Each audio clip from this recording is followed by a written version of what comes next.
the hiccup. Okay, so my name is Christina Clark Okarmus. I'm the Executive Director at the Alabama Campaign for Adolescent Sexual Health, and I'm going to allow our panelists to now introduce themselves. Nadia, if you'll kick us off. Sure. Hi, everyone. My name is Nadia Hawk. My pronouns are they, them, and I'm currently the program coordinator for the Alabama Campaign for Adolescent Sexual Health. So I work with Christina. And previously, like current role or work done related to sexual reproductive health, I used to volunteer a lot with RH Alabama, and I was also the HIV testing and counseling intern for the UAB 1917 clinic. And yeah, whoever wants to go first. Ari, do you want to go next? Sure. Hi, my name is Ari. I use they, them pronouns. I am currently a graduate student at Emory University studying public health, specifically sexuality, gender, and reproductive rights and research.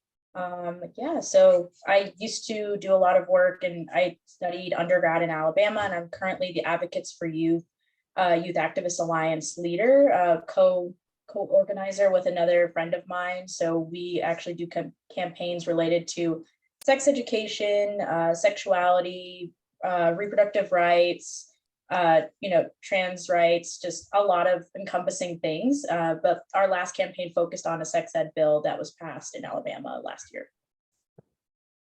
Awesome. Sorry, I was pronouncing your name wrong, Ari. And Brittney. I can unmute myself. I'm Britney Brooks. My pronouns are she and her. I've been working in HIV, sexual and reproductive health for about 10 years, just as long as Christina. That's kind of how we met. Right now, I am a public health educator and consultant. I have my consulting firm, Brooks and Company, and we focus a lot on sexual and reproductive health. I'm also an adjunct instructor and a 5th year PhD student in health education and promotion. Awesome. So with that, thank you all so much for being here, for being our panelists today.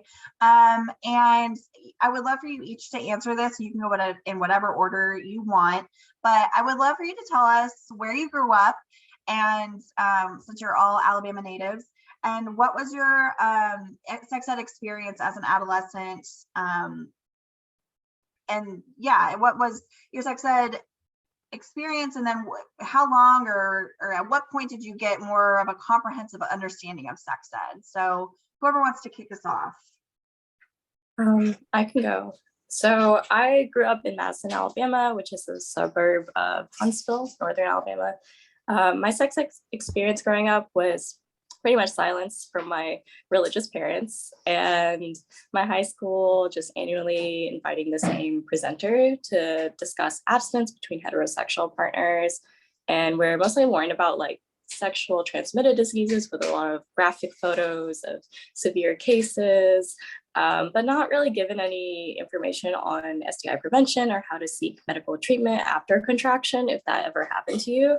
And I didn't really gain a comprehensive sex education until college, because I knew when I got there, it was like I went out of my way to seek it out, because I finally had more, I guess, almost like privacy from my parents, and the culture that the more conservative culture of the suburb that I grew up in. Awesome. Thanks for sharing. Who wants to go next? I'll go. My sex ed kind of story stems from being a Black adolescent growing up in rural Alabama, a Black girl. So basically, like Nadia said, what sex ed? In school, we were taught, basically the only thing I remember, we had a health class, and we may have done like a chapter of, just talking about STDs and showing, pictures. There was no prevention message. There was no, healthy communication. There was nothing that entails comprehensive sex ed. Even, taking it a step further, even, at home, I didn't get sex ed or, have those type of conversations with my mom growing up with a single mother, a single Christian mother. We didn't have those conversations, only, no sex until marriage. My, first kind of look and dive into comprehensive sex ed was definitely, going off into college and just kind of realizing that I needed to be an advocate for myself. I needed more information. Then also, starting to kind of do this type of work and major in public health and health education. That's kind of how I started my comprehensive sex ed. Awesome. And Ari, do you want to share? Yeah. So I grew up around the Southeast. In Alabama, while I was in college is when I first got my dose of comprehensive sex ed. But previous to that, I got my education in Georgia, so just next door. But it's pretty similar to what a lot of my peers in Alabama received as well, where it was abstinence only. The idea of sex only really got talked about up until like in high school. So middle school, it was mostly puberty, and they would separate by only binary genders, and it was very old school. Our gym teacher, who was the health education teacher as well, she was nice enough to show us how to put a condom on in I think 7th or 8th grade, which is a lot more than a lot of people received at that age or at all in K-12 education. And so I was grateful for that, but it was very minimal. And also there was no mention of LGBTQ or queer people at all. So sex and that relation was nowhere to be found. Most of my education was self-taught. I unfortunately at a young age discovered porn online. So that was a lot of what I learned, which is not great. As you may know, porn is very problematic, especially because a lot of it's not ethical in terms of the people who are being recorded in the videos and everything. There's so much in the porn industry, but in terms of reflecting sex and how we're supposed to interact with others, it was not a great model. It was very heteronormative or straight centered.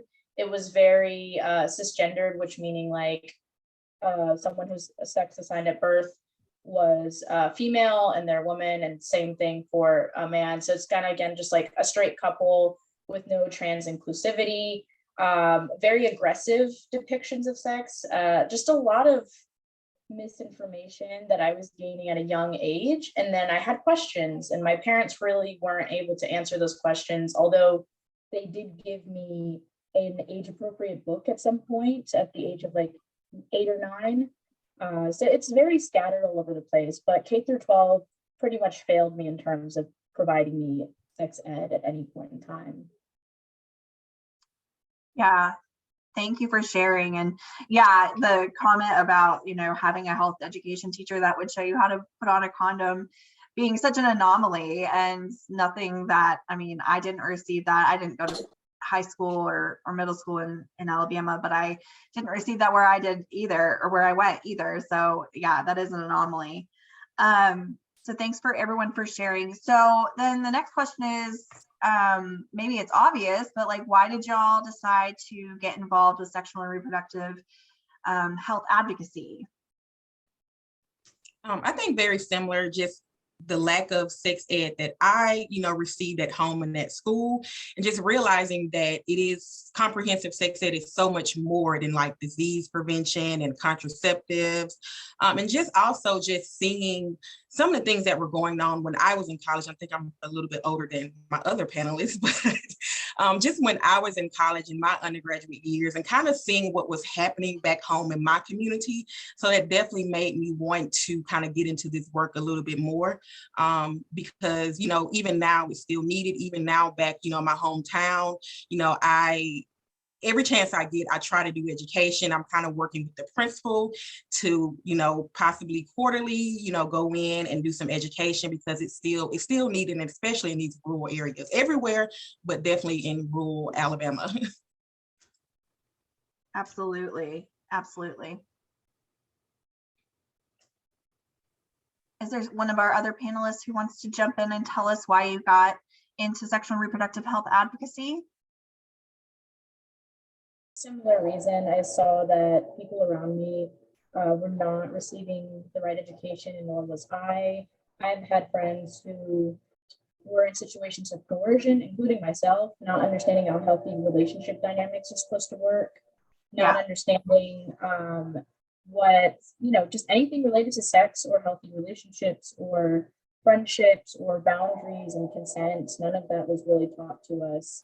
So I wanted to understand that. So I went, during undergrad, tried to educate myself, attending workshops. One of the best resources that I had over a weekend was Sister Song's Reproductive Justice conference that they have every year called Let's Talk About Sex. And that really was revolutionary for me in terms of being around other queer people, other BIPOC people who are all learning about, talking about, and educating around sex education.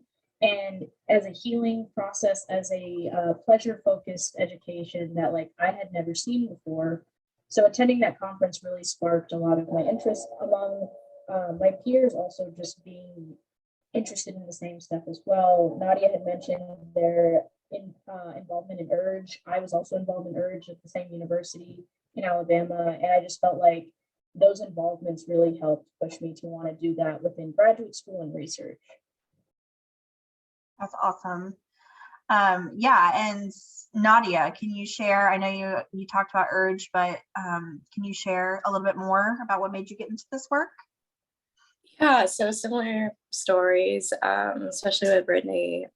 So after witnessing what happened, what's going on with my family in my hometown, also I grew up Muslim, and it was just never discussed in full length about at our mosque, the way our public school handled it, just after witnessing all of that. And I really like that Ari and Brittney pointed out that, comprehensive sex ed is much more than just the mechanics or the physiology or what happens with your body. Literally, it's also the emotions and your relationships, maintaining healthy ones with others.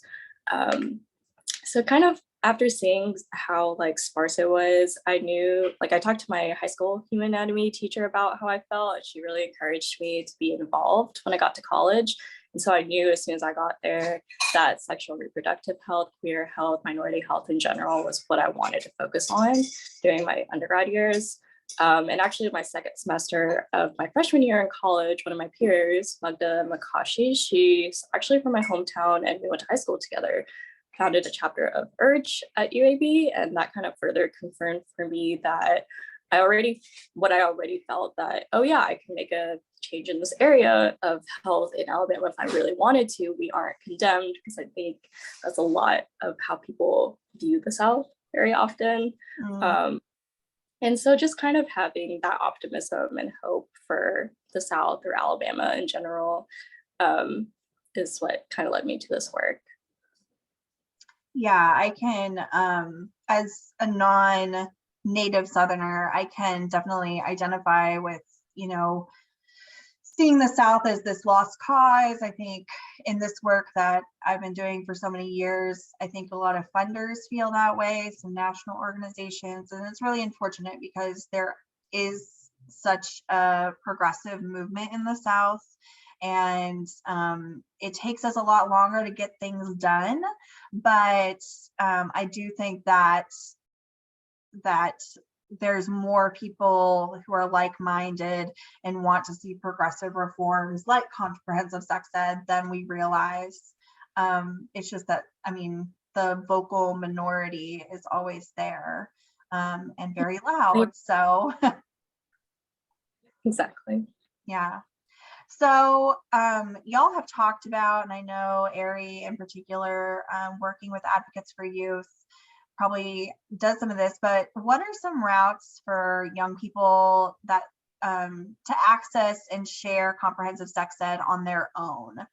What can young people do to find comprehensive sex ed, and how can they sort of share that with their peers?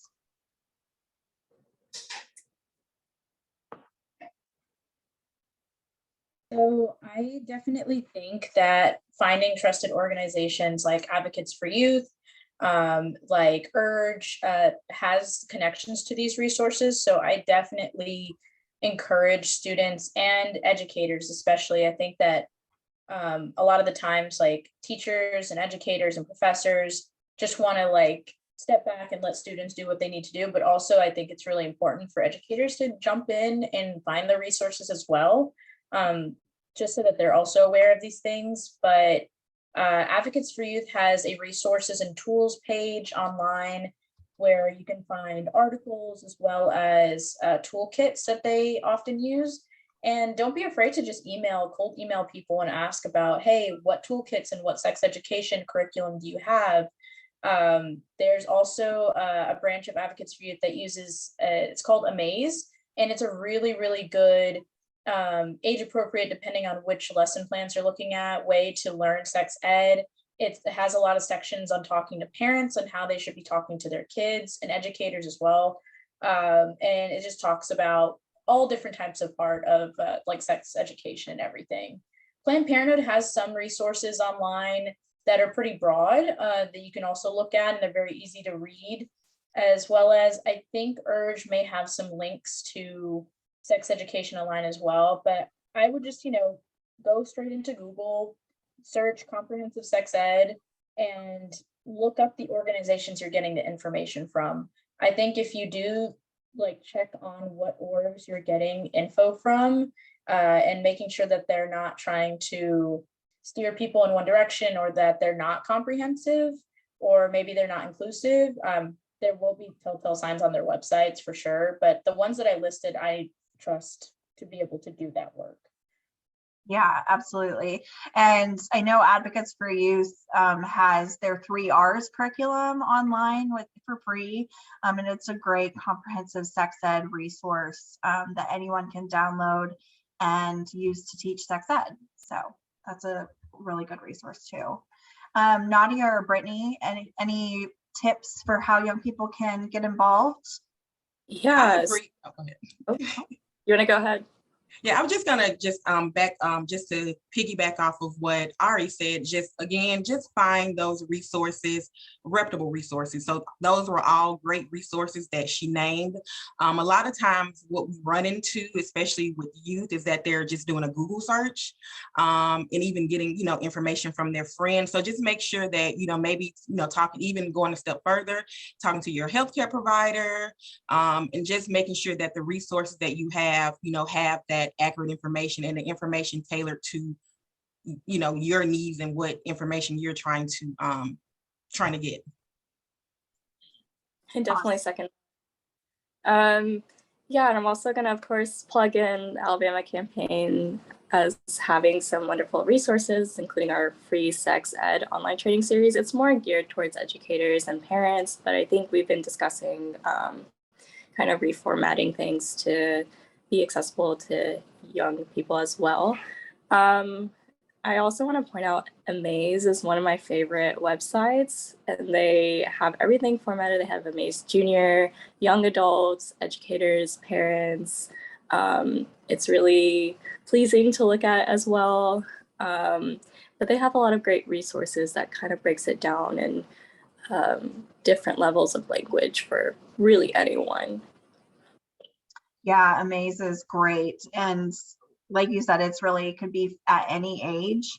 And it's intended for parents or educators to work alongside the young people. So they have it I think Amaze Junior is for really young kids, maybe kindergarten even. And then they have Amaze, which is more for elementary, middle school age. So it's a really cool resource. And they have lots of fun videos for young people and for parents. Okay, so today is actually, we've been in National Sex Ed Week of Action all week, but today is our day of action, the 17th.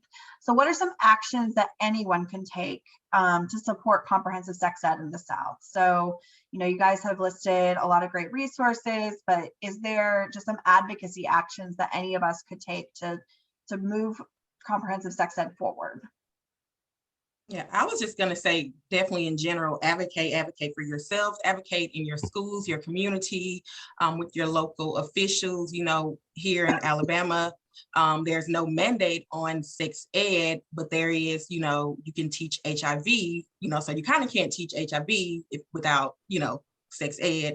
So just being an advocate and advocating for, those comprehensive sex ed and just that information, because regardless if you are, sexually active or not, that information still, needs to be taught.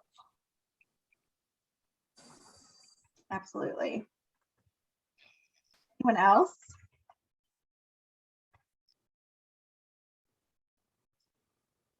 Say, I don't think that necessarily legislation is the end all to seeing change. So Yeah. there definitely needs to be different outlets, but I think checking in on upcoming bills and legislation, and then being able to call your reps and or email them and let them know, and then try, if possible, get your friends to do the same. That's what I kind of suggest to young advocates, is just like voicing your opinion on what's happening.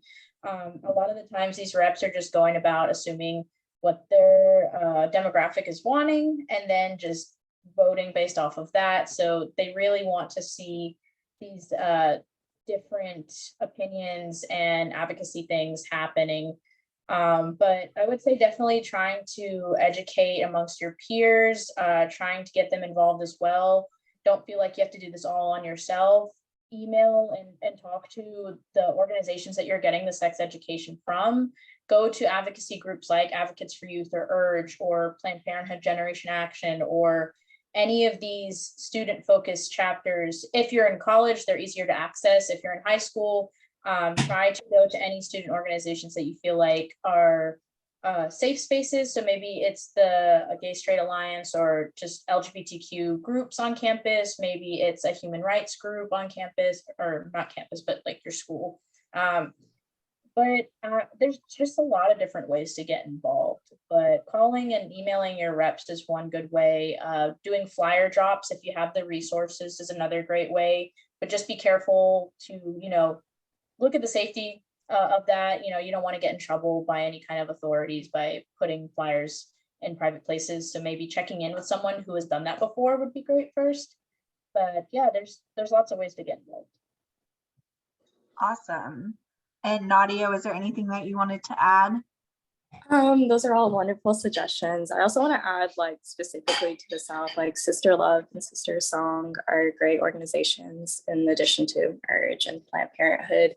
There was something I was going to say.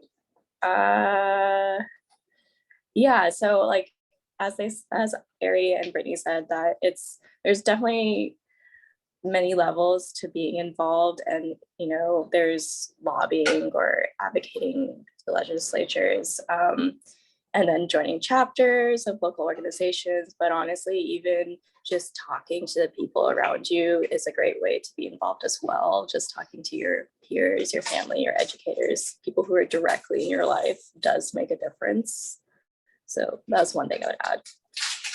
Yeah, and in Alabama, everything is locally controlled. So, it's unlikely that we would see legislation, at least, while I'm probably still doing this work, that would mandate sex ed, just because, again, everything's locally controlled. So the work is going to happen on the local level. So getting in with, an individual teacher who can be an advocate at the school, or an individual school board member, a lot of stuff happens at that level. So that's great advice.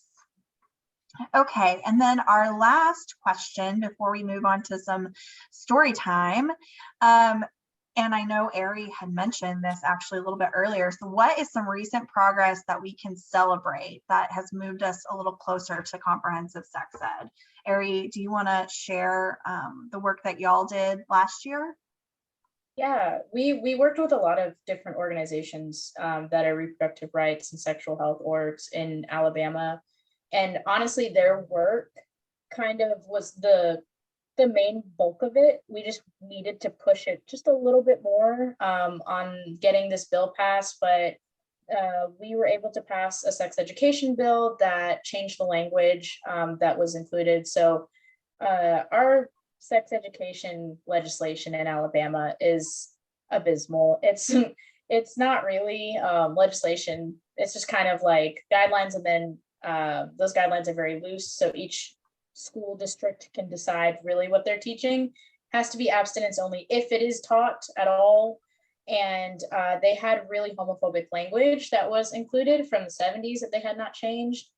And they also had medical language that was extremely outdated and inaccurate. So this bill worked to change those language words and kind of shift the curriculum a little bit, but it's still abstinence only. There's still a lot of work to be done, but it was good to see a piece of legislation actually be passed in support of updating that information.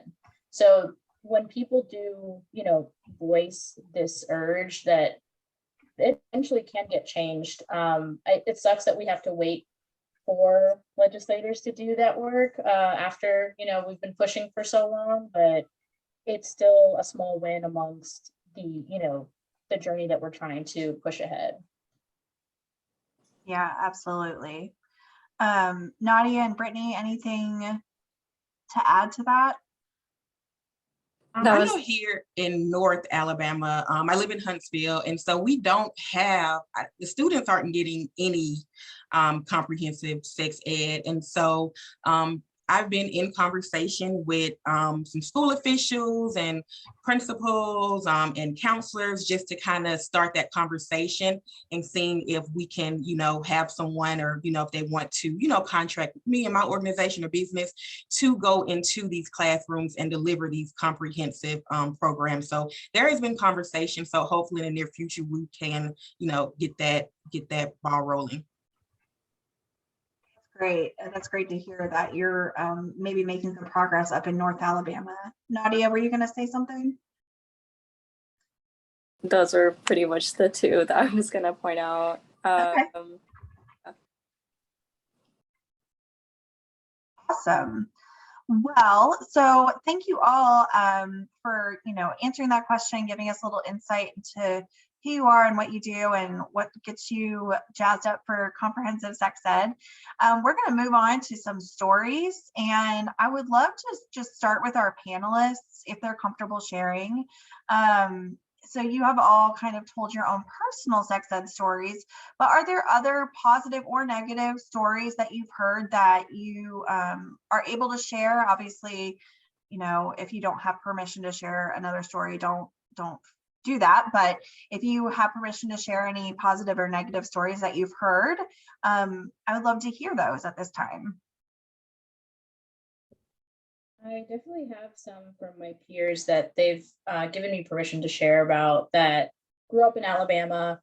A lot of them reported having these demonstrations of virginity where it would either be a piece of tape or a piece of paper or a piece of gum. It just didn't matter. It was still the same demonstration of shame. And basically, if it were a piece of gum, it was like an unchewed piece of gum. And when you have sex, it's like chewing the piece of gum and it can no longer be fresh gum. Or the explanation was a piece of tape. If you keep sticking the tape onto your skin, which is indicating how many times you're having sex, the tape is no longer sticky. So equating, and primarily they're doing this towards people who are assigned female at birth. They are shaming people into not having sex, and that if they did have sex, they are no longer worthy, as in sex is their worth, which is horrendous as a child to hear over and over again. There are some teachers that, because sex ed is not regulated or monitored or benchmarked in any way in Alabama, when they do teach it, they can just say honestly whatever they want, which in some cases, like my one teacher that was good, she was able to show the condom demonstration and she didn't get fired, which she could have gotten fired for. But in other ways, it is allowing teachers who are talking about things that they're not qualified speaking on. Like there was a teacher that a friend of mine had, and they were from Huntsville, and they went on these long rants about anti-abortion stuff that they personally felt, even though the curriculum in no way states that abortion is even a part of the curriculum, but they felt like they needed to tell everyone that they need to be against abortion, which is not pertaining anything to their sexual well-being at the moment. And it's false information. They were talking about lies about abortion and what it will do to your body, all these different things. So there's just been a lot of negative experiences within Alabama. There's a few positive ones that my friends have experienced, where there's that one standout teacher that will tell them good, correct information, but they have to do it on the down low or they can get fired. So that's pretty much a lot of the experiences that my friends have had. Also, it's all straight and cisgendered sex ed if they do receive it. There was not a single ounce of LGBTQ inclusion. Yeah, yeah, that's a lot of the stories I've heard. And unfortunately, I've heard the virginity tests, or what the demonstrations, that's what you said. I've heard of those many times from students in Alabama, and the stories, of past students. So that's one that is pervasive, unfortunately. Nadia or Brittney, do you have stories that you would like to share, or that you're able to share? Yeah, so this happened at Bob Jones High School. There was a health science tech internship teacher, and this had absolutely nothing to do, again, with the curriculum, but she, instead of having like clinicals for the students 1 week, she took them to one of those kind of like fake abortion clinics, and the entire time before they went, and while they were there, just talking about how abortion is only permissible during as a result of if the pregnancy is a result of rape or sexual assault, and literally asking the students to repeat after her, what do we believe? That abortion is wrong. I'm not entirely sure if this clinic is still up and open in Huntsville, but this was about in 2015, I want to say. So it was I just want to make sure I'm understanding it. It was a fake abortion clinic that their purpose was to dissuade people from abortion. So there's one actually in downtown Birmingham, I think, where it's essentially it's a clinic that on the outside looks like somewhere where women who are considering abortion, crisis pregnancy centers is what Eric. Okay. Yeah. So one of those, and that was the entire class trip instead of clinicals. And so that's like I said, there's one in Birmingham, there's one in Huntsville. So this is a common occurrence. Oh yeah, the crisis pregnancy centers are all over Alabama. They're usually sponsored or by a church or a community of faith, and usually a Christian community of faith, and they're pervasive across the South, and a lot of times you can spot them because they're the ones that'll say they have the billboard that says pregnant and afraid, or something like that, get a free pregnancy test. And they do typically share medically inaccurate information. Oftentimes they won't even have someone a medical person on staff, even just a nurse. A lot of times it's med assistants. And because the only thing they can do is an ultrasound, they can't prescribe, they can't do an abortion. Their whole purpose is just to dissuade folks from getting abortions. So that's that's a pretty horrific story to take them there and have them repeat that. Any others that you wanted to share, Nadia? Oh, sorry, go ahead. I'm trying to think of positive stuff, but honestly, it's a similar situation where I had that one teacher at our school, or one or two teachers, and they actually worked together. So that's why that was willing to show us actual demonstrations of accurate sex ed. So that's my one positive thing from my adolescence. Awesome. Ari, I'm seeing that you shared I guess it's a research paper from University of Nebraska, Omaha, which is my college, where I went to college. So that's kind of funny, but it's called The Truth About Crisis Pregnancy Centers. So that's, probably a very important thing to read. So I'm going to have to read that later. Thanks for sharing that. Brittney, do you have any stories that you'd like to share that you're able to share? Yeah, a couple. Well, over the years, again, I started this work doing, direct education in Montgomery public schools. We were in these schools for about 2 weeks at a time, delivering, facilitating, teen pregnancy prevention programs. So over the course of me being in a classroom, 2 weeks, some of these students, mainly girls, would come and talk to me and kind of share some of their stories.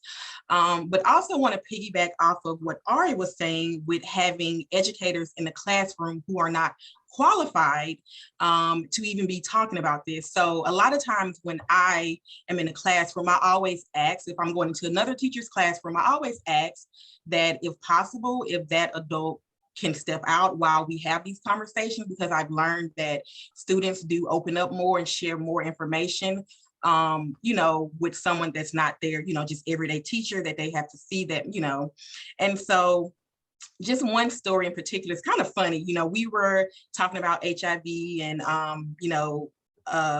AIDS. We were on like kind of that unit, and we had a teacher. She was actually a substitute teacher. She was not the main classroom teacher, and she was in there. And so, I kind of started talking about, what the letters stand for, what it is. And she just interrupted and was like, HIV, AIDS is a germ, like you should like, no, like, so just kind of, having those, professionals in the classroom who are teaching these things, but they're coming from a place of like their own personal opinions, their own personal values.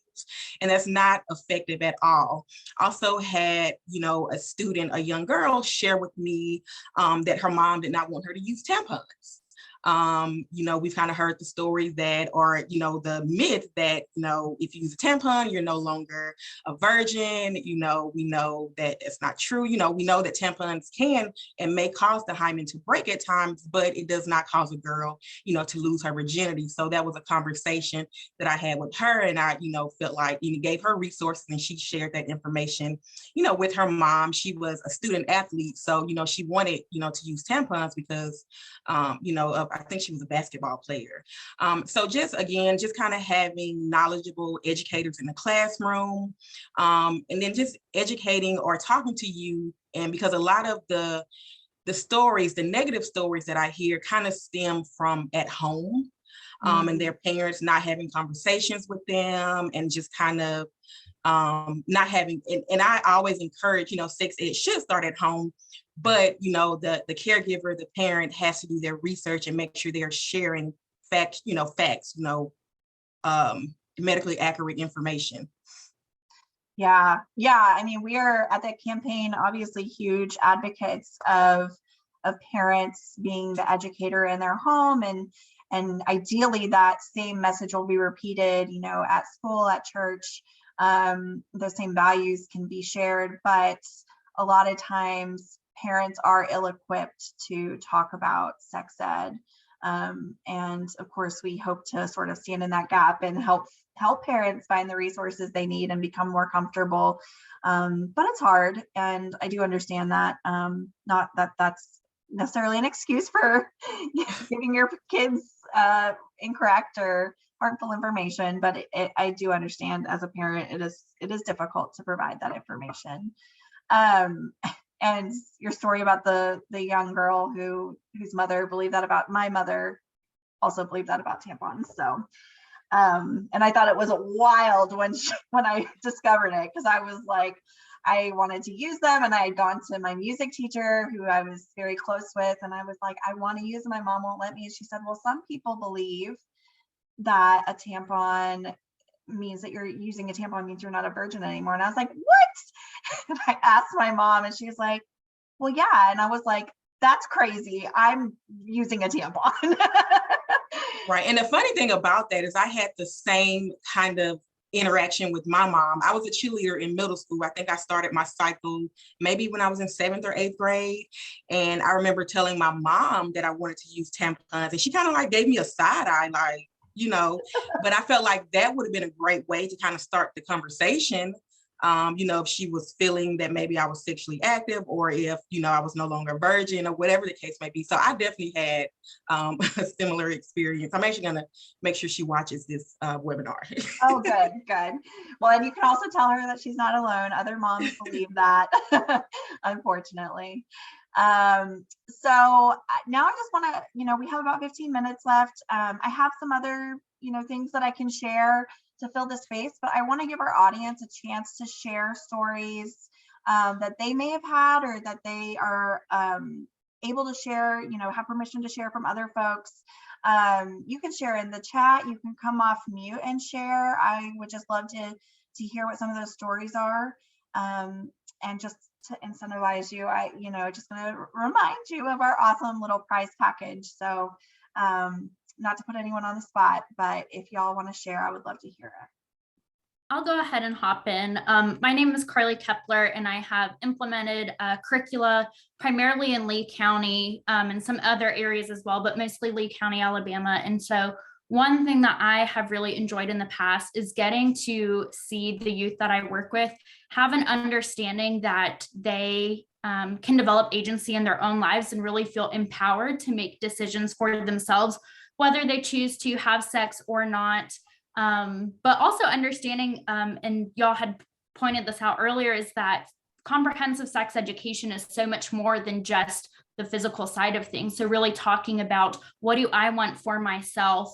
What are my boundaries? Talking about consent as well. And so it's been neat to be in the classroom and see some students realize, I get to make these decisions and I get to do what's comfortable for me. And if this person I'm with is pushing my boundaries, I don't have to be with them. So I think that's been something really neat to see, because these adolescents are going to be adults very, very soon. And so we want to equip them with the knowledge, but also the skills they need to be assertive and set their boundaries.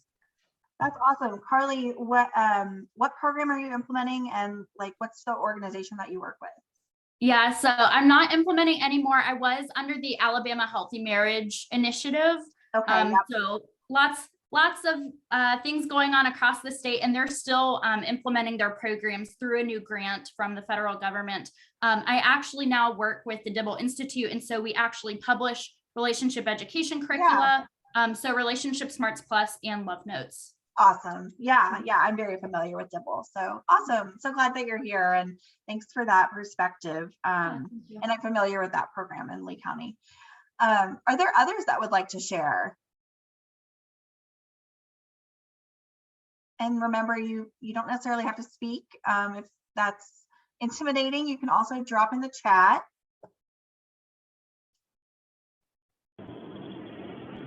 I can speak. Can everybody hear me? I can, yeah. Can you just tell us your name? Yes, of course. It's Dr. Leah Torres, and I am new to Alabama. I've been here for about 1 year, and I'm the OBGYN and medical director at the West Alabama Women's Center, an abortion provider, and I do have a CPC next door to me, so I know all about them.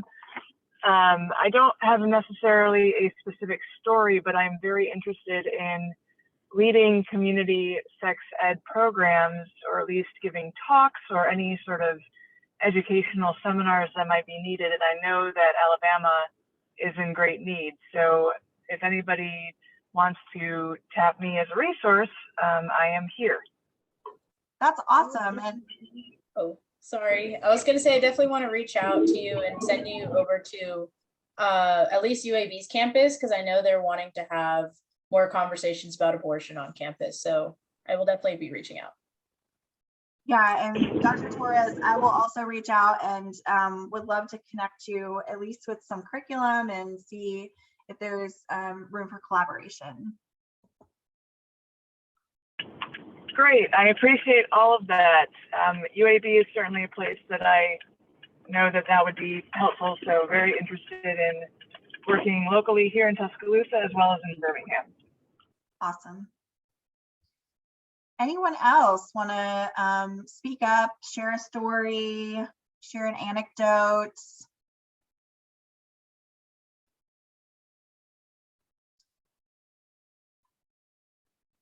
So I'm going to share. Oh, do you mind if I share as well? Sorry, I was. No, absolutely. Thanks, Eric. I just want. Oh, absolutely. My name is Eric Goodcase. I'm an instructor at University of Alabama, among other things. I've been a sex educator for a while at the middle and high school level, and now at the college level as well. And the thing that I wanted to mention, and again, this isn't necessarily a story, just something that I wanted to share, but I'm so consistently surprised and impressed with students of all ages that I've worked with in terms of how invested they are in the material and how open-minded they are. And I think sometimes there is this misconception that children of certain ages just aren't ready for it or can't handle it or it's not appropriate, but it's so important in so many levels. One, because they might be doing certain things, but two, because they want to learn these things and they're open-minded and they want to learn about things like gender and sexual orientation. They want to learn about healthy sex practices and they want to learn about things that, you know, we might see as controversial or other people might see as controversial, but are just so important to everyday life.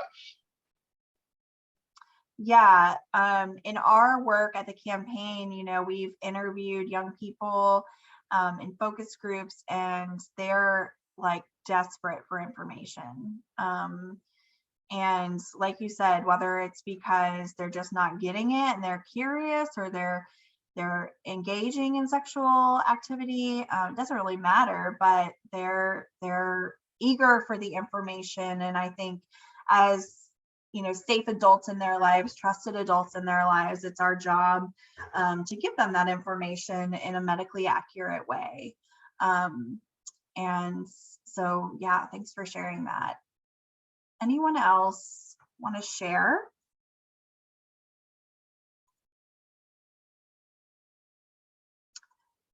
So I had collected some stories from online. Unfortunately, you know, these are not specific to Alabama, but I think that they probably are not too far off of some of the stories that I know have already been shared. So for instance, there is one story here that, well, there are a couple stories that I had that mimicked Aries virginity demonstration. So about the tape, and there was a story about the same thing with like a Reese's cup. So they were given a Reese's cup and they could do whatever they wanted with the Reese's cup. So people had licked it and thrown it to the ground, stuck their pencil through it. And then she said that having sex with more than one person was basically you become a used peanut butter cup, and nobody wants to eat a used peanut butter cup. So that's another one, I guess, that's going around. This story, so I thought this was interesting. We were told that having sex with someone meant that we're actually having sex with them, all their previous partners, and their partner's partners. Like if your partner had slept with two people and those two people had sex with two people each, then you were having sex with 7 people, because sex never truly leaves you. So I just wanted to get reactions to that, like from our panelists. Anyone can also drop in the chat their reaction to that. Do any of our panelists want to speak to that story?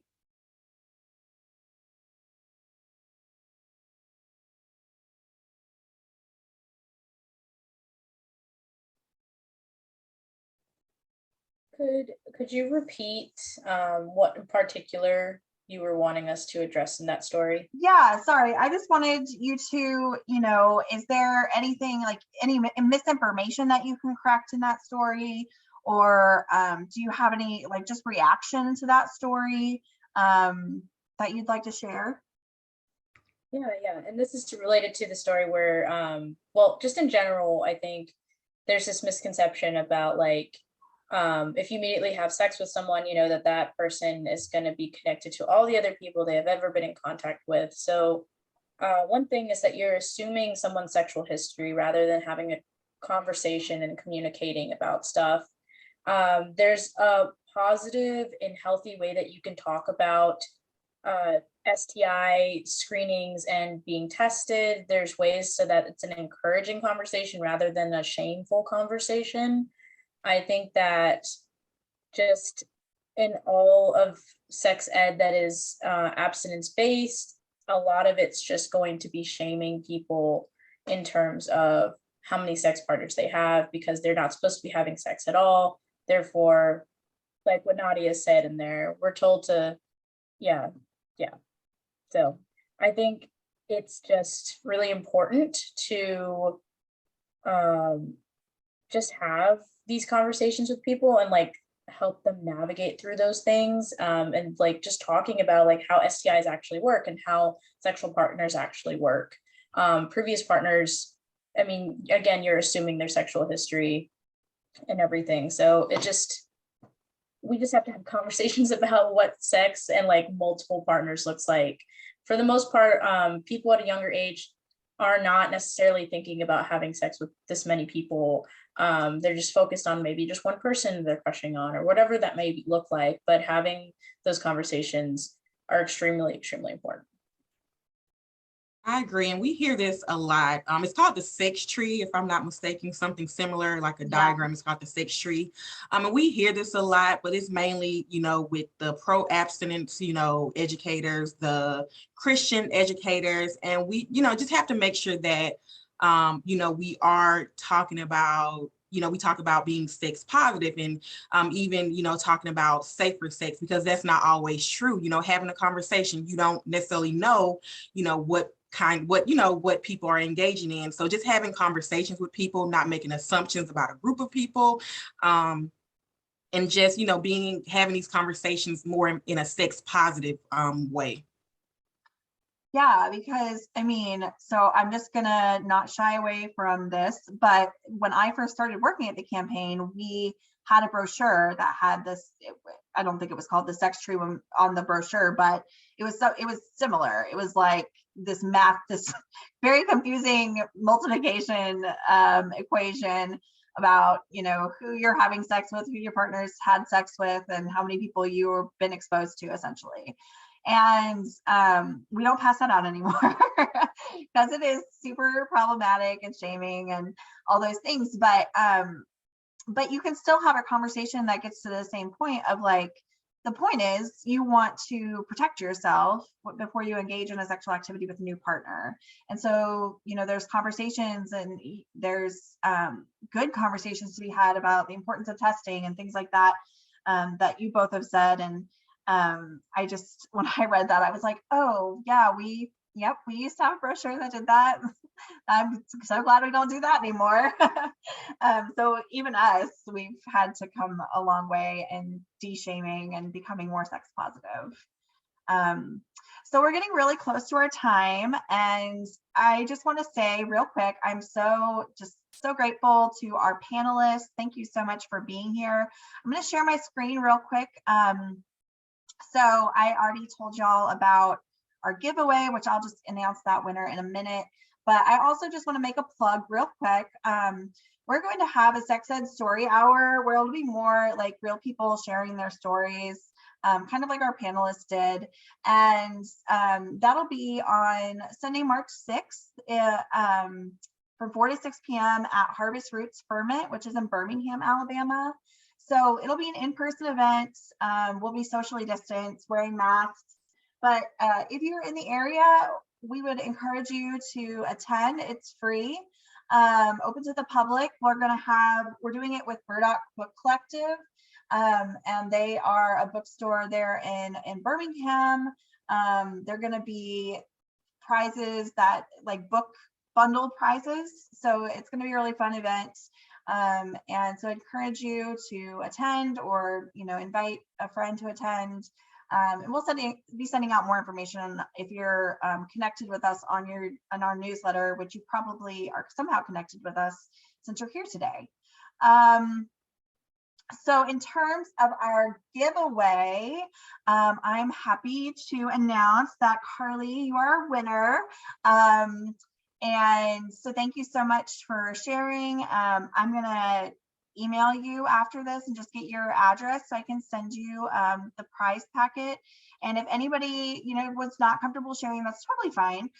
You can go to Instagram. You don't have to share anything on Instagram or on Facebook. And you can, you just have to like share the post and tag a friend. So you don't have to share anything personal. Thank you all so much for being here. And with that, have a great rest of National Sex Ed Week of Action. All right, everyone, bye. Thank you. Thanks.